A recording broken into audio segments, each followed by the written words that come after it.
Bagamat nagsalita ng manghang si Presidente sa Australia na para bagang magsisimula na ang giyera sa panig ng Pilipinas at ng China, abay mas malala ang sinabi niya sa Germany. Ang sinabi niya, naghahanda raw ang China para ma-annex ang teritoryo ng Pilipinas. Bakit po nakakabahala yan? Kasi pag sinabi mong annexation of territory, ibig sabihin, lulusubin na ng China ang teritoryo ng Pilipinas. At alam niyo ba kung bakit ako nababahala?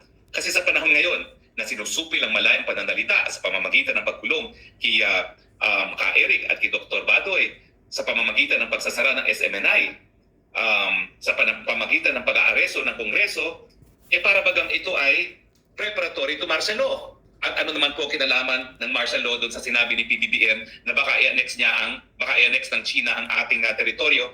Kasi po sa ating saligang batas, dalawa lang ang dahilan para magdeklara ng martial law ang presidente. Yan po ay invasion o pananakop, panlulusob ng isang dayuhang bansa sa Pilipinas o di naman kaya insurrection, yung paghihimaksik ng mga mamamayang Pilipino. Di ba kapag sinabi niyang mag-a-annex na ang China ng ating teritoryo, sinasabi niya malapit na ang invasion ng China. At ang nakakatakot po ito po hindi sa ako'y pro-China, pero ako po'y nag-aral ng international law at ng admiralty law. Dalawa na pong incident ng banggaan ng barko. Pero alam niyo po, hindi ka kinakailangan maging maritime lawyer para malaman mo na yung rules sa karagatan ay pareho ng rules ng kalye. Kaya nga lang, English rule, right-hand drive. Sa right-hand drive po, ang overtake hindi dito sa right side. Pag mag-overtake tayo, nasa left side ang ating overtake. Pero kapag right-hand drive, baliktad po. Sa kabila ka mag-overtake. Kung titignan niyo po yung dalawang insidente na nagkaroon ng banggaan, lumalabas po na parang tayong ng bangga. Hindi malinaw sa atin yan kasi ang route natin sa traffic natin is left-hand drive. Pero yun nga po, pagdating sa karagatan, right-hand drive ang sinusunod. So ang overtake ng left-hand drive ay nasa left side. Kasi nga left-hand drive, so makikita ng driver kung sino yung nag-overtake. Pero sa dagat po, right-hand drive, so dapat ang overtake mo nasa right side. Baliktad nga po. Lahat ng banggaan natin, ang Filipino ship ay nasa left side na hindi siya dapat naroroon. Dapat nasa starboard side. Okay? Hindi ko na ginagamit yung mga technical terms. Ginamit ko lang po yung road. So para bagang yung mga advisors ni PBBM, kasama na dyan yung ambassador natin na to Washington DC na si Babes Romualdez at saka yung kanyang pinsan na si Mr. Specker, para bang pinaiinit na kusa ang hidwaan at gumagawa talaga sila ng hakbang para bang mababait yung mga Chino na gumamit ng dahas laban sa atin. Dati-dati, iniisip ko lang, baka ito ay para nga ang Chino ay gumamit pa ng mas maraming dahas, tapos magrereklamo sila sa mga Amerikano na halina kayo, tulungan nyo na kami. Meron kaming Mutual Defense Treaty, tulungan nyo na kami. So pwede pa rin po yun. Kaya lang, sinasabi ko sa inyo, nangyari na po yan ng Scarborough Shoal. At ang nangyari, in-invoke na ni Noynoy Aquino na tulungan tayo dahil sa Mutual Defense Treaty. Ang ginawa ng Amerikano, ay nako, sige, nakipag-negotiate na ako sa China, umalis kayo dyan sa Scarborough Shoal, aalis din sila. Pero nangyari, umalis tayo, naiwan ng mga Chino at nawala sa atin ang Scarborough Shoal. Pero sila ba'y tumulong sa atin? Hindi. Kasi alam nyo naman, ang China, ang pinakamalaking trading partner ng Amerika, ang pinakamalaking pinag-uutangan ng Amerika. Kapag sila yung nagkagera, can you imagine, lahat ng assets ng isa't isa, frozen, suicide para sa kanilang dalawa na maggirahan. So sa akin, kahit anong bait na gawin ng Pilipinas, hindi lulusob ang Amerika sa ngalan ng Pilipinas. Although, yan ang sinasabi ni Biden. We will stand by our ally in Asia and the Pacific, the Philippines. Ulul, charot, dahil nangyari na po yan sa ating kasaysayan. Panggagago lang ng Amerika yan. Hindi naman sila sumaklolo. Pansinin niyo po Tama. Kaya hindi sila sumaklolo ng mga panahon na yun. Ang sinasabi nila, hindi sila kumakampi sa agawang teritoryo. Pero ngayon, ang linya nila, kakampi na kami dahil kinakailangan ma-promote ang freedom of the high seas. Pero come on, sa totoo lang po, una-una, hindi naman sila po pwede makipagyero sa Amerika na walang congressional approval. So miski may obligasyon sila na rumespak sa atin, kung hindi naman sila payagan ng Kongreso, hindi mangyayari yun. At kung ang kasaysayan ng susundin natin sa Ukraine, hindi sila nagpadala ng sundalo. Kaya nga, sa Ukraine, pinabayaan nila. Mamatay ang mga Ukrainians para sa kanila. At tingin ko, yan ang mangyayari. Hindi sila sasaklolo sa atin, hindi sila magpapadala ng sundalo at mga warships nila, pero bibigyan nila tayo ng mga armas para lumaban ang mga Pilipino.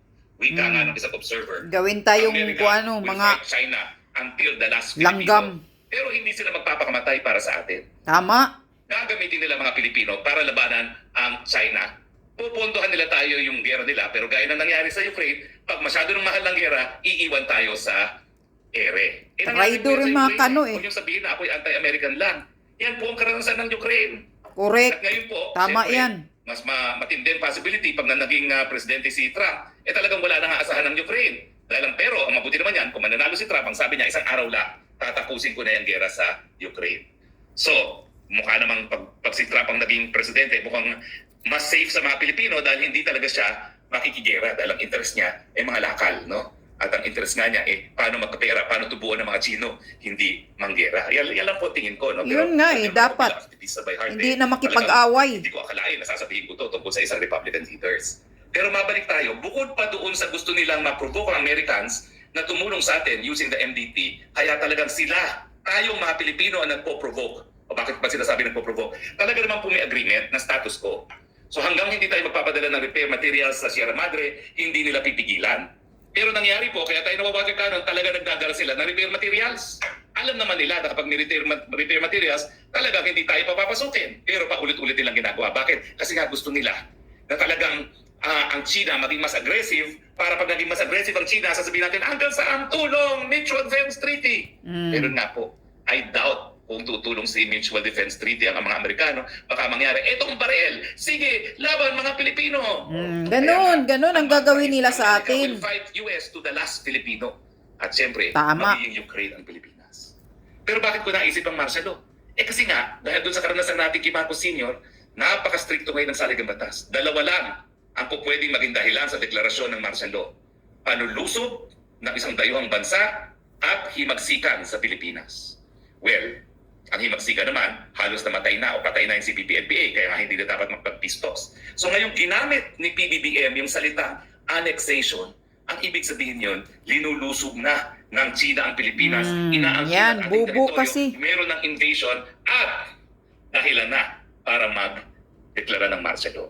At dahil nga ang ginagawa nila, dinidemonize nila yung lahat ng mga nagsasabing wala tayong interes para makipagkaibigan sa ating kapitbahay na pangalawang pinakamalakas na ekonomiya at kinakailangan makinabang tayo sa pag-unlad ng China.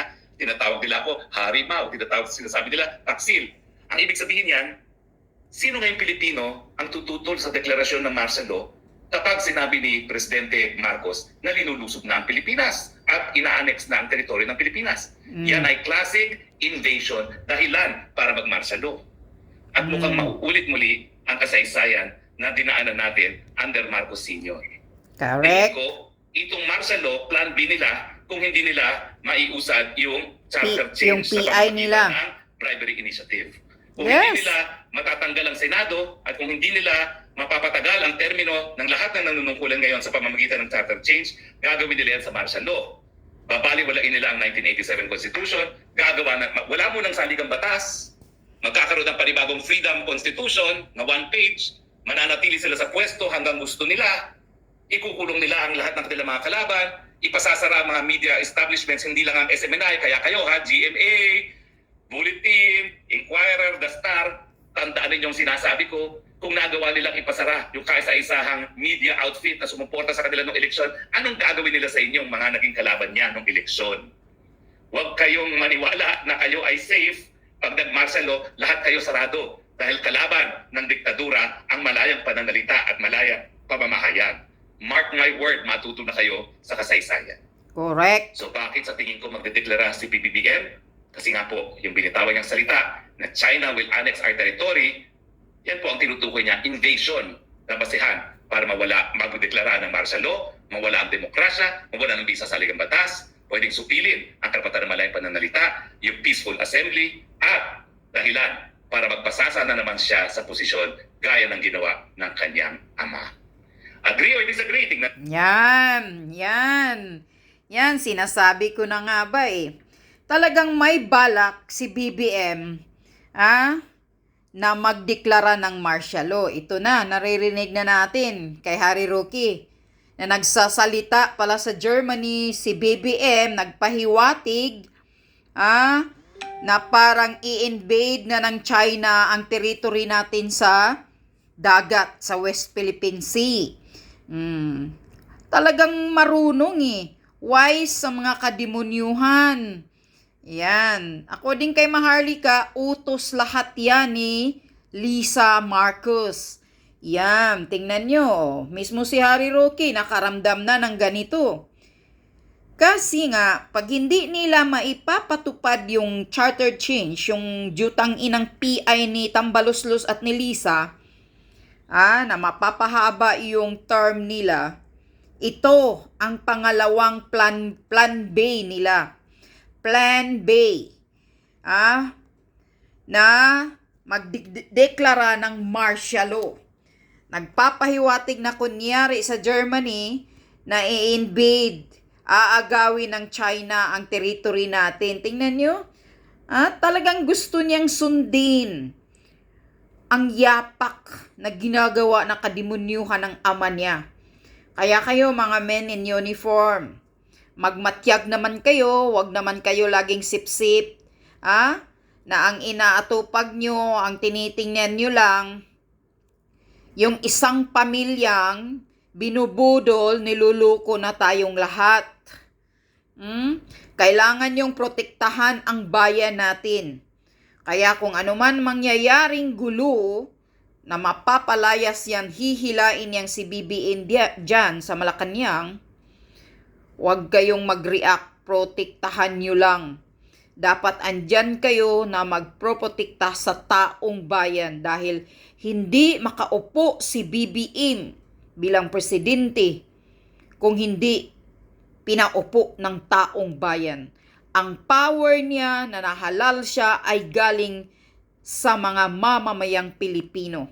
Kaya wag niyong abusuhin, ikaw Lisa Smugs, jutang ina ka, demonya ka.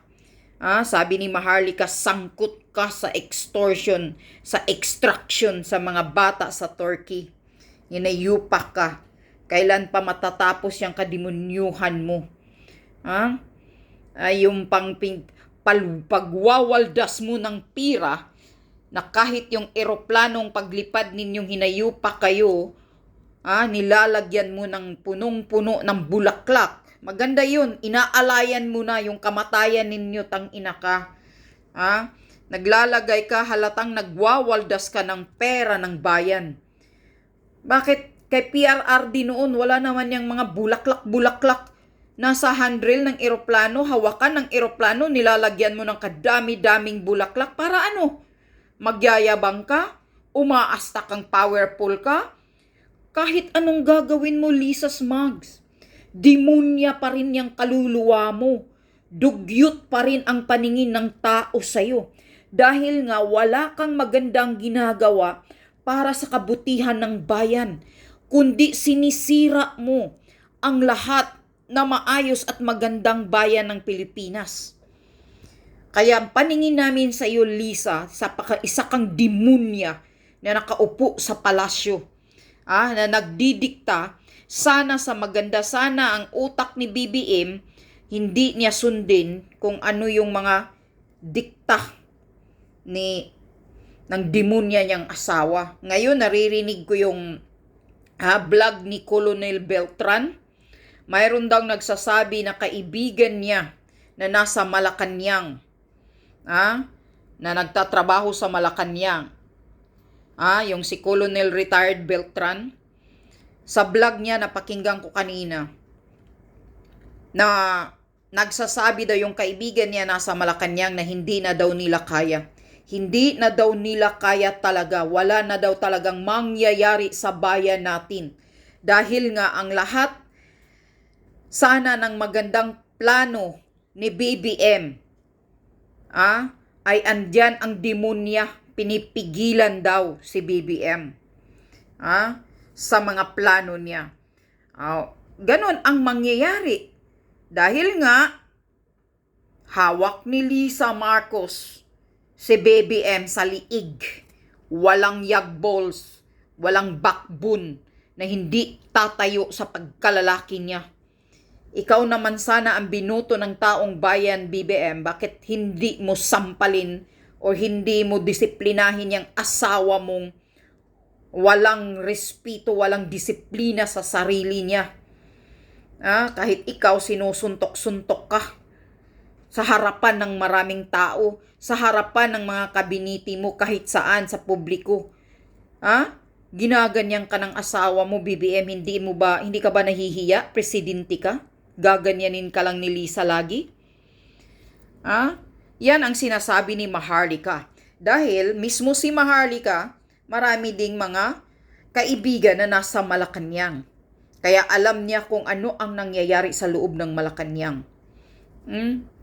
At ito, nakakatakot itong pahiwatig ni BBM sa Germany. Dahil alibay niya na para may paraan na siyang makapagdeklara ng martial law sa Pilipinas at magpapatuloy ang pangangamkam nila ng pera sa bayan. Yan lang yan. Mga gahaman kayo, ganid kayo sa posisyon. Kaya retired Captain Dado, sana marinig mo to. Nagpapahiwatig na daw si BBM sa Germany, sabi ni Harry Roque, na i-invade, aagawin daw ng China kahit wala naman ang China sanang ginagawa noon. Kung maayos ka sanang Presidente BBM, hindi sana tayo gaganituhin ng China. Kaso nagpapaluko ka sa mga manlulukong Amerikano, nagpapalagay ka ng hinayupak na igka na yan nila na kahit kailan hindi naman talaga tutulong yan at hindi naman talaga magpapakamatay ang mga jutang inang Amerikano para sa atin mga Pilipino. Sasalaminan mo na lang yung nangyayari ngayon sa Ukraine. Mayroon bang mga sundalong Amerikanong andoon? Nagpapakamatay sa Ukraine? Tumulong sa Ukraine? Nagpapagago ka lang, BBM. Walang gagong ibang bansa magpapakamatay sa ibang bansa, kundi tayo lang, mga Pilipino, ang nilalagay sa kapahamakan ng idka mo at ikaw na hindi nag-iisip. Nagpapalagay ka ng idka. Kaya ganyan nagagalit ang mga Chino dahil sa idka na nilagay mo dyan sa Pilipinas. Yun ang dahilan. Yan ang ugat ng galit ng mga Chinese. Tapos ngayon, akala mo, nag-iisip ka siguro, akala mo, may ibang bansang didipinsa sa atin, lalaban para sa atin. Huwag ka nang managinip, huwag mo nang gamitin yung kabangagan mo at kabubuhan mo, BBM. Dahil walang taga-ibang bansa na sundalo na magpapakamatay para sa bansa natin. Mismo si Harry Roque, sinasabi na yan noong nangyayari sa ama mo. Walang Amerikanong magpapakamatay para lang sa atin. Huwag kang magpakatanga, BBM. Nakakagigil ka. Ito, sinasabi, iniisip ko na yan eh. Yan ang huling alas nila, mag-declare ng martial law para mapatagal sila sa serbisyo nila. Kaya kayo mga men in uniform, tandaan nyo yung sinasabi ni Harry Roque. At wag kayong kakampi sana. Kung mag-martial law man, magdeklara ng martial law itong si BBM, wag sana kayong kakampi. Wag sana kayong papayag. Kung nasa matino kayong pag-iisip, dipinsahan nyo ang taong bayan at ang bayan natin, hindi ang pamilyang Marcos. Yan ang katotohanan. Dahil wala naman siyang ginagawang maayos at hindi naman siya ang nagpapatakbo sa Pilipinas, kundi si Lisa Aranita Marcos. Ayon yan kay Maharlika at kay Attorney Glenn Chong mismo. Sinumpaang salaysayan na si Lisa Aranita Marcos butod budlat ang nagpapatakbo sa Pilipinas, hindi si BBM. Tuta lang si BBM. Yun ang sinumpaang salaysay ni Attorney Glenn Chong. Hindi siya nagsisinungaling dyan. Dahil alam na alam niya ang nangyayari sa loob ng Malacanang. Dahil nga nagtatrabaho pala siya noon, 6 years kay BBM, nasa Malacanang siya lagi noon.